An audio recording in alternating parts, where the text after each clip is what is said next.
absent. David Phelps, Present. Melinda Sheehy, Present. and Tamara Lee Pinard, present. And minutes approval. I move we approve the minutes as circulated. I second the motion. Any comments? All right, all those in favor? And information exchange, Kristen. Sure. Kristen Mazinski, the community planner, sharing some info with the board. Some ordinance updates for you. First, the accessory dwelling unit ordinance change is going into effect on June 15 because it was passed in second reading by council at their May 16 meeting. So that will be reflected at that time with the changes that were therein to come into compliance with the new state law. The other amendments related to the other two pieces of that law, the density and the affordable housing, we will be speaking with the council on Tuesday in workshop to get some policy feedback and continue moving ahead with those edits to bring to council to get those pieces on the books as well. The moratorium on self-storage developments was also extended by the council, so that's still in place. So you won't be seeing those yet. We're having some time for additional discussion because we've got a lot of public input on that proposed ordinance change. So we're probably looking to come back to council for workshop sometime this summer if we can fit it in, or early fall. We got to get it, ideally, something on the books before this moratorium extension expires at the end of the year. That was the ordinances. Update on pending projects. Stillwater Pines Phase 2, we had the site walk this Monday. We had a lot of butter participation, which was great. They had a chance to speak with the developer and engineer, and we walked the property. So I think that was a good opportunity to have feedback ready. I expect that their submittals for preliminary application will be ready to come before you at the July meeting, but we'll confirm that. And the town council did consider the approval of the village area loop trail gateway property extension to award the actual bid for construction. If you recall, we had come to planning board first to get the approval for the plan, and then they did choose a contractor, so we're gonna be speaking with that contractor to finalize the scope. We're gonna have to reduce the scope because all the bids were quite high, so beyond what you folks set to reduce because of the lack of the crosswalk, we're probably gonna have to mow more of it and do a little less gravel at this point, maybe do a phase 2 where we can do out the rest. But that is moving forward. Mr. Chair, I have a question on that. Did the decision, will it base on those costs? How, because we had like either this or that, we don't know yet because we're still waiting for costs to come in. Is that where it is right now? So the board had said either. Yeah, it was I like think it was A to either B or get B rid to of- C or Yeah. something, yeah. We're not Because gonna be we able wanted do to, either. okay, Is what it comes down to. You had said, like, definitely don't do the one that connects to where the crosswalk would be, because it's not safe. uh-huh, Otherwise, do the one that cuts across the field. uh-huh, Pretty sure we can't afford that. gotcha, So Mo has offered to mow it, uh-huh, so it'll still be there, I see, but just not paved yet. gotcha, Um, which, that makes sense, I mean, we'll deal with it later. Yeah, we're trying to do as much as we can to get it Yeah. rolling, Mhm. and there may be another phase. I gotcha. So it might need to come back before planning board in the future if we get more funding. And maybe at that point, we can adjust the crosswalk too, so. Yeah. But in the meantime, yeah, they're reducing that. We're probably gonna have to reduce some of the landscape plan and the little loop where the gazebo type structure was proposed. Mm, But we're trying to make sure we can accommodate the promises we made to abutters, fencing, Mhm. firming in this first phase. gotcha, thank you. What else? Staff review committee met twice since we last met. May 15 to again review lot 1 of the Lewiston Road subdivision, that self-storage one with the residential lot. Part of your approval was with regard to the well location. They had originally come before staff review to retain the well location that was approved by the board, and then they came back to see about moving it. So we did approve location of the well on site 1 with retention of an easement to place it on lot 2 if necessary. So they still have that option if there are intrusion issues with salt or anything, that they can move it upgrade it if necessary. But we also felt it would work on lot 1, so kind of have that safety in there.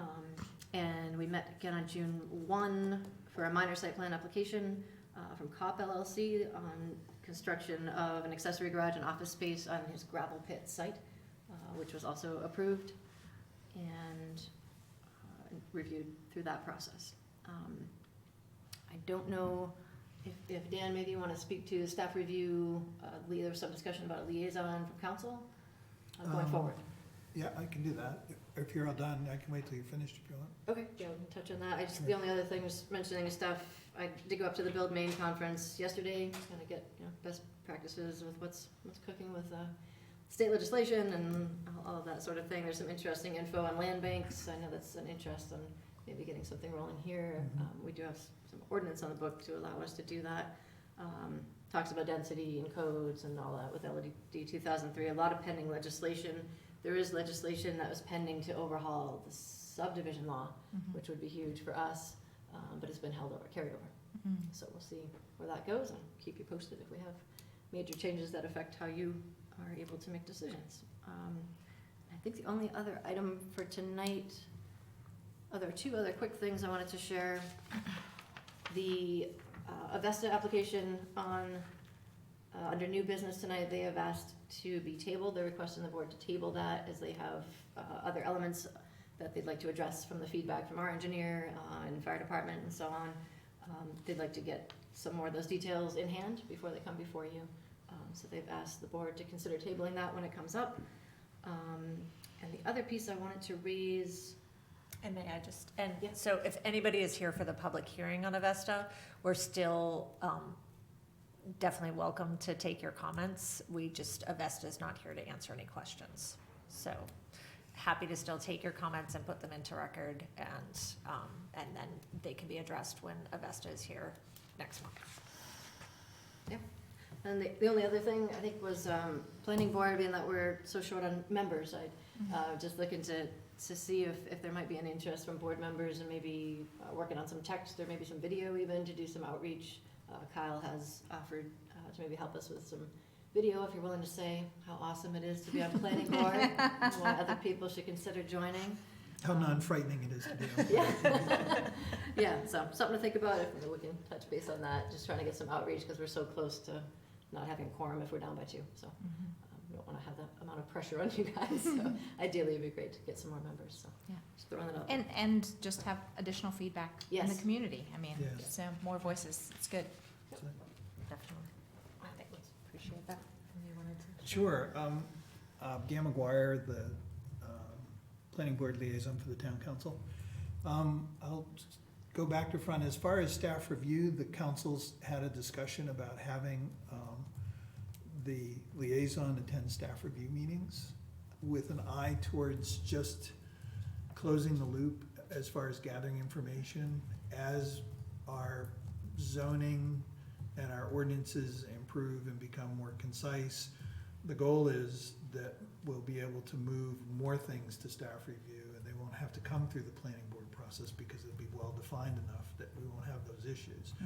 But what it opens up is the possibility of a gap in understanding as far as from the developer's standpoint or anyone's standpoint what's happening in staff review. So the only change is that next year I'll also attend the staff review meetings. So you've got more job to do. Yeah, a little bit more. Or whoever I should say is the liaison, it might not be me. The area loop trail, as Kristen said, the council had a brief discussion about using sub-D money. When a subdivision comes into town, there's money collected for recreation that's set aside and count for things like that.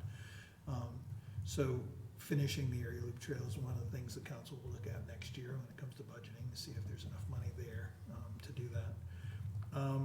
For the self-storage, the holdup there is after the last public hearing, not holdup, but the continuation is because after the last public hearing, one of the ideas that was kicked around is that the setback, the 300-foot setback, that there may be a way to have that be a flexible space if both lots are being developed at the same time. And so with parking and things like that, the possibility, are there situations where if you have the right kind of facade on the self-storage building, maybe you have essentially a zero buffer between those two pieces of property. one of the things we came up with is, we understand the whole concept of buffers and they're important, but we also don't wanna waste space to some extent. So that's part of why that got delayed again. The ADU, there is a bill in the legislature to postpone the requirement that towns comply by July. It hasn't gone through yet, so we're ready to comply with the basics anyways. There's 3 bills. One gives us another 6 months, another one gives us a year, and another one gives us till 2025. I don't know which ones of those, if any of them, will ultimately get passed, but we decided to just move ahead with the basics anyways, just in case. And our ordinance is taking effect June 15th, regardless of what happens at the state? It's not triggered by the For- state law, right? For the accessory dwelling unit, that was the easier piece that we were able to get in place to be in compliance with the existing deadline of July 1. The other 2 pieces will not be Okay, in place by July 1. gotcha. And the state law said they were supposed to, but we couldn't do it. Correct. The rulemaking was very recent, just in the past Okay. couple months. Thank you. The Stillwater site walk was very interesting for phase 2. There were 2 things that bubbled up in that conversation with the residents and the developer that I took back to the council that I think were misses from the council standpoint. One of them was the apparent disconnect that people who lived on the existing Woodcock Road weren't informed or didn't have the opportunity to hook up to public water before the road was paved, so that was something that was supposed to happen. And so we wanted to just have some conversation to see if we needed to do something a little different in the CZA to make sure that happened, or if it was a communication issue or what that was. But that was one thing we took back. And then the other was the ROA, the original Woodcock Road ROA. The council thought that part of the CZA was gonna get wrapped into the existing Stillwater Pines one. That is the developer's intent, but we kinda thought that would be done by now, so again, I think that's just a communication piece. It makes sense that the developer wants to turn the ROA over to the development when the whole thing is complete, rather than doing it in pieces. And since he's taking care essentially of the maintenance and everything in the meantime, there's no downside for the residents at this point in time. But those are just a couple of things that were a couple of ahas for the council as far as the CZA. And then next Tuesday, the 13th, is election day for us, so the school budget, the town budget, and elections for school boards and town council, and the polls open at 8 and close at 8 PM. That's all I have, thank you. Thank you. They actually open Oh. at 7, yeah. Close at 7? They open at 7. Oh, they open at 7? I just learned that today too. Oh, because I thought I read it was 8. All right, thank you for correcting me, Todd. The polls will open at 7. Which, and I believe they'll still close at 8, so yes. After closing. That's the most recent information I have. Excellent. Hot off the press. Excellent. All right.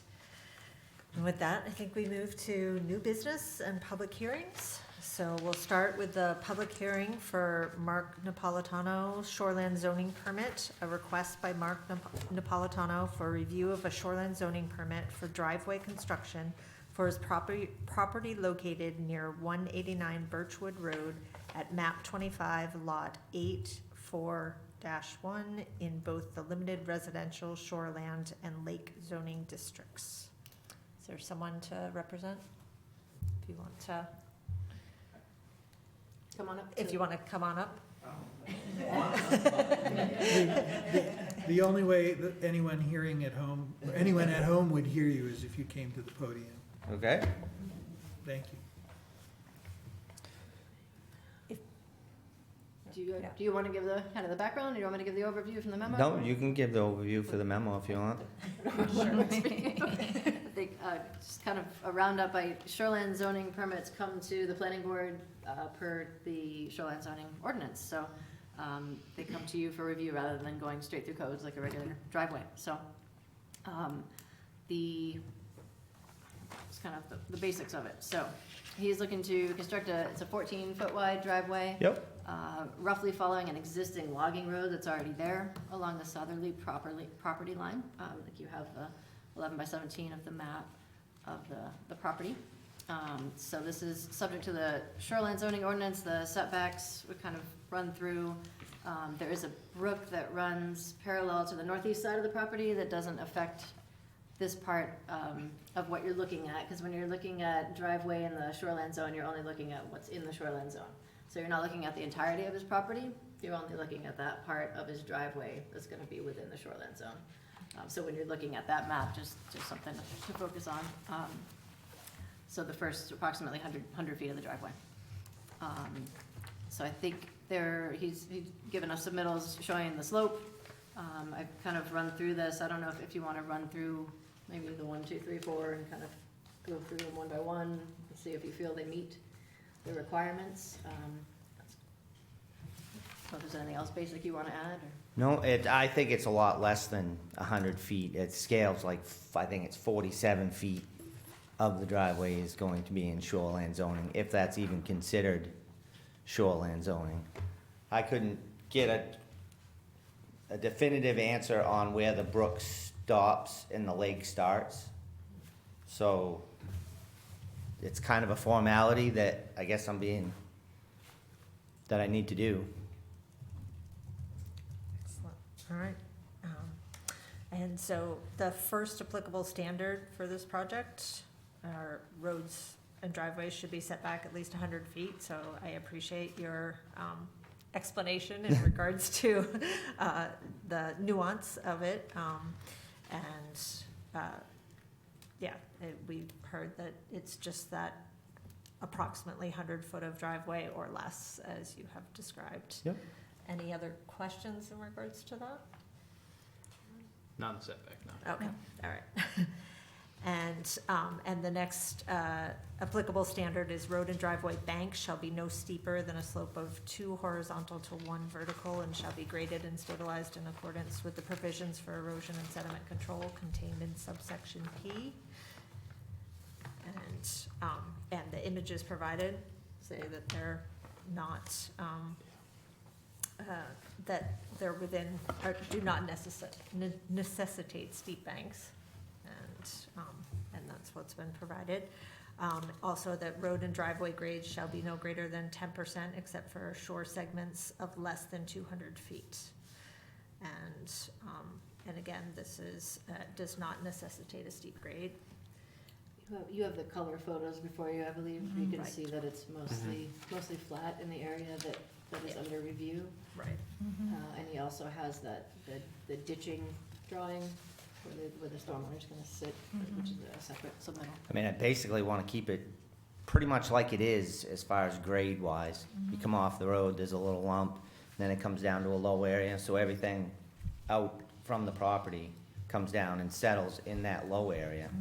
In other words, it comes, I guess if you're leaving the driveway as you go out, there's a low area and then a rise there of a couple feet so that none of the water goes across the road. I mean, it doesn't now, so I don't intend to change that. I just want to beautify it a little.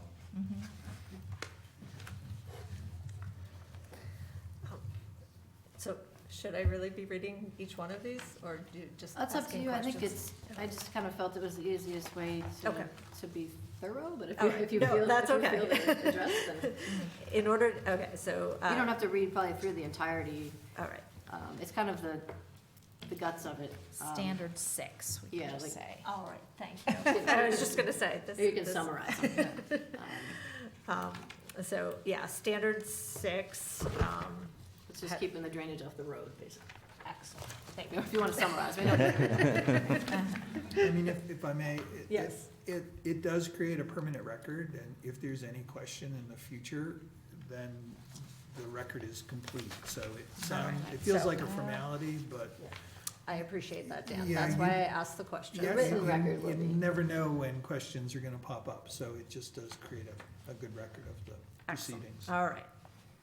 You all get to listen to me a lot. So in order to prevent road and driveway surface drainage from directly entering water bodies, roads and driveways shall be designed, constructed, and maintained to empty onto an unscarified buffer strip at least 50 feet plus 2 times the average slope in width between the outflow point of the ditch or culvert and the normal high water line of a water body, tributary stream, or upland edge of a wetland. Surface drainage which is directed to an unscarified buffer strip shall be diffused or spread out to promote infiltration of the runoff and to minimize channelized flow of the drainage through the buffer strip. And this relates also to, and the comments on this relate also to standard 7, which is ditch relief, which is cross drainage, culverts, drainage dips, and water turnouts shall be installed in a manner effective in directing drainage onto unscarified buffer strips before the flow in the road or ditches gains sufficient volume or head to erode the road, driveway, or ditch. And the applicant shows a drainage dip and stormwater area alongside the driveway section that is within the shoreline zoning district. And any further explanation you want to provide on either of those? No? All right. And standard 8 is ditches, culverts, bridges, dips, water turnouts, and other stormwater runoff control installations associated with roads and driveways shall be maintained on a regular basis to assure effective functioning per shoreline zoning ordinance, chapter 403, per section 14G. And the maintenance is proposed as a condition of approval.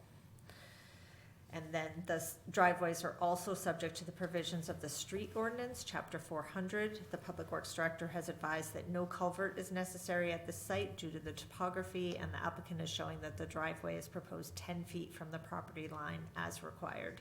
The proposed driveway meets the 14-foot minimum width. The driveway will be subject to the requirements and construction standards of 405.4.A. So, at this point, any other questions or comments? I don't have any. All right, then this is an opportunity for public comment on this proposal can be received, and I formally open public comment. Anybody here to provide public comment, either online or in person? Sure. Okay, I abut his property. okay, Yeah, if go to you the mic. please just go to the microphone, state your name. Sure. Kevin Dosty, here with my wife Jane. We abut Mark's property. Jane's Libby, been in the town a long time. We've done a lot for the town. He's done an excellent job with the driveway. I mean, it fits in with the slope. It basically hasn't changed anything. There's already an existing road there, just kind of making it a formal driveway. So we support him. Nice. Thank you very much. Anyone else? I would Oh, just, sorry. Kristen, do you remember the date on this ordinance? When was this one last looked at? Date on the shoreline? Yeah, do you remember when we last did that? I mean, you might not, that's fine. The shoreline zoning ordinance was redone fairly recently. Yeah, It was but I before don't- my time. I was- Yeah, I don't know if we touched on this. I guess the reason I added is that when the shoreline zone ordinances were passed, there was a lot of concern about the water quality issues in the lake. There was also not much experience in town with the ordinances themselves, so when they were written, they were pretty heavily tilted towards having to come to the planning board for permission to do stuff because of that inexperience. But sitting here sort of listening to this, I think this is one of those instances where, if it's complies with the standards, does it really need to come to the planning board? And I'm kind of sitting here thinking, no, it isn't, so. I would, if it was fair, that Yes. the code officers, I think share your feeling that they believe they can handle this. Yeah. Without going to planning board, but I believe it's a state imposed, it's is part of it the really? state shoreline zoning law, is my understanding. Okay, It's part of the grid that shows you what goes to, based on which type of shoreline zone you're in, what goes to planning board, what's a hard no, what goes to CEO, it's part of that grid. okay. So I believe it comes down from the state. So I take all that back, we can't do anything about it. I don't know. if I we tried. Excellent, all right. Any further comment from the public? Seeing none, I will close public hearing. And let's go through our discussion points. How are folks feeling? Is the proposed stormwater management acceptable? I think so. Yes, I believe so. Just one thing to confirm, this is gonna be a gravel driveway. I think you stated that in the. That is correct, yes. It's not gonna be paved or anything like that. No, not in any near future Yeah, anyways. No, I don't plan on it. okay. No further comments for me then. that's actually a good question, because I think the way that it would drain would change if it was impervious. So, I mean, I don't know, I mean, you're, Yes and no. I mean, the way Maybe the not at a slope is, 60. and I'll put slight ditches in it that It even should- if it was paved, it would still shed off to the Uh-huh. side. And there's a dip and a rise Yeah. enough before the road Gotcha. that it's gonna be pretty tough for water to get across to Right. onto the road. yeah, Yep. okay, understood. And it's gonna be gravel, and around here, gravel driveways are pretty nice, because everything perks so well. Right. Yeah. Right. And that's good, the benefit up there is, I mean, the gravel's in the ground, I don't really have to do much. Mhm. Just scrape the duff off and the loam and put some finished gravel on, that'll stay Yeah. better than some sandier stuff that's there. But everything drains so well that Mm. it's, water really isn't an issue. Yeah, that's the whole town, we drain. Yeah. Yeah. Yeah, so when it's dry, it's dry. Thank you. All right. So, with this, I would accept a motion. If there's someone who wants to make a motion? Chairman, I can start off. go ahead. I'll start with the first one here. Motion to, or move to approve the shoreland zoning permit for driveway construction for Mark Napolitano's property located near 189 Birchwood Road at map 25 lot 08-04-01 in both the limited residential shoreland and lake zoning districts, subject to the following conditions. And those conditions are: 1, the project shall be constructed, operated, and maintained in accordance with the plans, submissions, and testimony presented to the planning board by the applicant and its representatives. 2, the driveway construction is subject to the standards of the street ordinance, chapter 400. And that is it. What Oh, about next transport? page. Oh, there's 3. Oh. 3, stormwater runoff control installations associated with the driveway shall be maintained on a regular basis to assure effective functioning as required per shoreland zoning ordinance, chapter 403, per section 14G8. And 4, the applicant and all project contractors will follow Maine Department of Environmental Protection best management practices during construction until all areas are stabilized.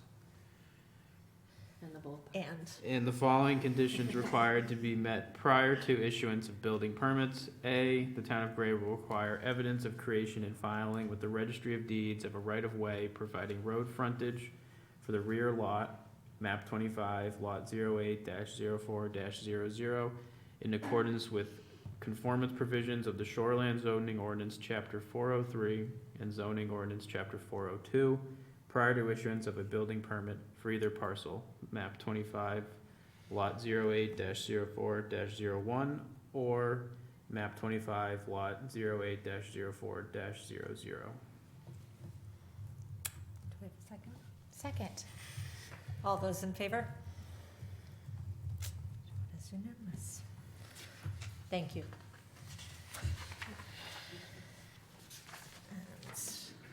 That's it. Yep, that's it. And is there anybody in attendance for the public hearing for Avesta? Okay. All right. You're opening, So, given that, yeah, formally opening up. I will formally open public hearing for the Avesta Housing Site Plan Subdivision Amendment. A request by Avesta Housing Development Corporation, Avesta Meadow View, 2LP and Gray Senior Housing Incorporated, represented by Maureen Magone of Ransom Engineering, for review of an amendment to an approved site plan and subdivision plan for a multifamily 26-unit senior housing development located near 16 Hancock Street, tax map 43, lot 405-39 in the Village Center zoning district. This application received approvals in June 2022 for site plan, conditional use, and subdivision review, as well as multifamily housing standards and village design standards. Just come to the podium, state your name.